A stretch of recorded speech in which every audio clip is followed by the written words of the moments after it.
Аз не знам кой ще бъде прието. Ние казахме какво настояваме да се случи. Те бяха три неща. Основни и главни, нали? Разбира се, и много други. Ние предложихме най-малкото да има нулева година за средствата по допълнителното задължително пенсионно осигуряване и тези средства да се пренасочат в солидарната пенсионна система. Второто ни предложение беше свързано с премахването на максималния осигурителен доход, най-малко заради това, че от няколко години няма минимален. Значи не е възможно малките доходи да бъдат облагани с вноски, пък големите да не бъдат. Нали? Ако ще има някакво мерене равно, то трябва да е равно. И третото нещо беше по повод въвеждането на единното платежно там, не знам си какво. И понеже в рамките на дебата ни беше казано, че е мислено вече да не е едно, да са две. Та ние предложихме в това второто да бъдат събрани всички осигурителни плащания, а не само тези по допълнителното задължително пенсионно осигуряване, което те мислят да направят.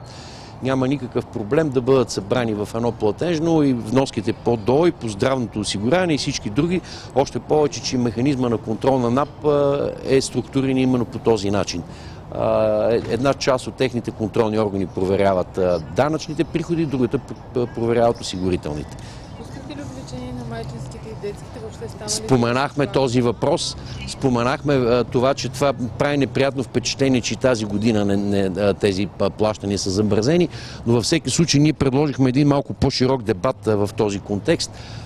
Известен ви е факта, че има, за съжаление, български граждани, които упражняват такива недобри професии, като професионални майки, професионални социално слаби, професионални безработни. Работодателите допълниха с професионални телкаджи.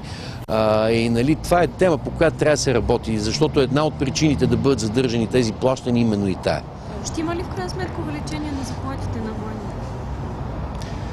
Бяхме информирани, че се е стигнало до такова решение, като присъстващите все пак изразиха едно несъгласие с това, че процента за увеличение на заплатите на военните значително надвишава процента за увеличение на заплатите на учителите. Колко увеличават заплатите на военните? С 9%, докато при учителите е 5%, но не е ясно дали на заплатите или общо на разходите.